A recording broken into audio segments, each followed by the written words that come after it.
You're going to hear this one a lot. This is focus on what you want. And interestingly enough, I never thought about what I wanted. I had a job and I had a career and I had all of those things, but nobody ever asked me in my marriage. Nobody asked me what kind of marriage I wanted. Nobody asked me, nobody, meaning my partner and my first husband, even in my relationships, nobody really said, hey, what do you want in a relationship? So this is what I, in hindsight, have discovered. People are able to have the relationship that they want, the choice that they want. So if you are a poly person, or you're a person who, is a monogamous person, you are entitled to have the relationship that you want if both parties are willing and can come to an agreement and boundaries.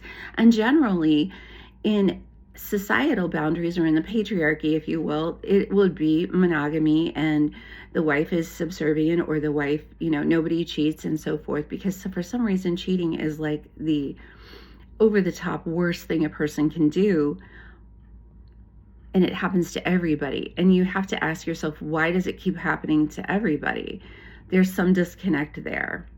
So my thought on this is, not knowing what you want is okay, because I never thought about it. And I really didn't have an answer when I was sitting around thinking about what I wanted. We did a thing in our house. Now, remember, we were in a reconciling position. I wasn't totally sure, but we were going to live together for at least 6 months to make sure that this was going to be workable and that we could uncouple kindly if that was the case.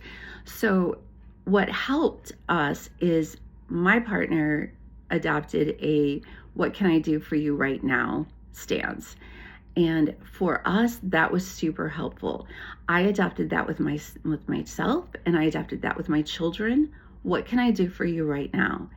Sometimes when he would say that to me, I would have 50 different answers. You could have not slept with somebody. You could have let me know what was going on. You could have not, there was a lot of snark in there also, obviously. But sometimes I didn't know what I needed. Sometimes I needed a snack. Sometimes I needed to cry. Sometimes I needed to be left alone. And when I said what I wanted, I said it out loud, even if it was something simple like, I really need for you to wash these dishes for me so I don't have to do it right this minute. Whatever that was. I really need for you to leave me alone right now so I can be by myself and figure things out. I really need a moment. I really need to go to the gym. I really need this. And it got me thinking where I could actually articulate what I needed from within myself. And when I didn't know what I needed, that was okay too. I feel like we're not equipped during the course of it would be the equivalent of trying to pick an apartment while a tornado is happening. You're like, I don't know what's going to happen with this house. I don't know where I'm going to move. I don't know, should I stay in the state? Like what? I mean, it's just like freaking chaotic in your head. So not knowing what you want, this is a great exercise for figuring it out. Saying, what do I need right now? What can I do for you right now? What can I do for you in this moment? What do you need? I need to yell at you because you really hurt my feelings. You really messed me up. Okay, that is fine. I say the same things to myself, and the more I was able to start asking myself, what is it that you really want? What did you want out of the marriage? What did you want out of the relationship? If you were able to come together and say, this is exactly what I would consider a healthy, perfect relationship for me.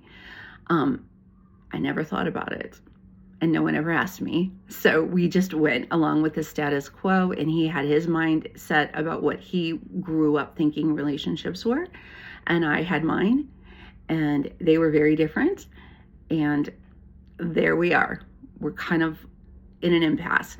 So all of that talking is in the toolkit. Ask yourself, what do you need right now? If you don't need to think about the long term, you don't want to think about the long term, think about what you need right now. Do I need a cold drink? Do I need some water? Do I need to sit down? Do I need a moment? Do I need a pedicure? Do I need eyelashes? What do you need right now? What can you do for yourself right now? And as we go through this process, we can start thinking about how we can then help other people by also asking, what can I do for you right now? And that will come later. But I want you to get ready for the healing that comes with, what can I do for you right now? So just to recap, how you're feeling is fine. How you feel every day is going to be all over the place. There are hundreds and hundreds of triggers that are going to happen for you every day dealing with trauma. And so take your breaths. No, it's not your fault. Know that everybody makes their own decisions and their own choices. And you don't have to make a decision about your life right this minute. You're not required to do that. There's no timeline for healing. You can take as much time as you need. And what do you need right now? When you're in the moment, ask yourself, can I just articulate that out? Try to figure it out. Try to think about just right now. And if you don't know, that's okay too.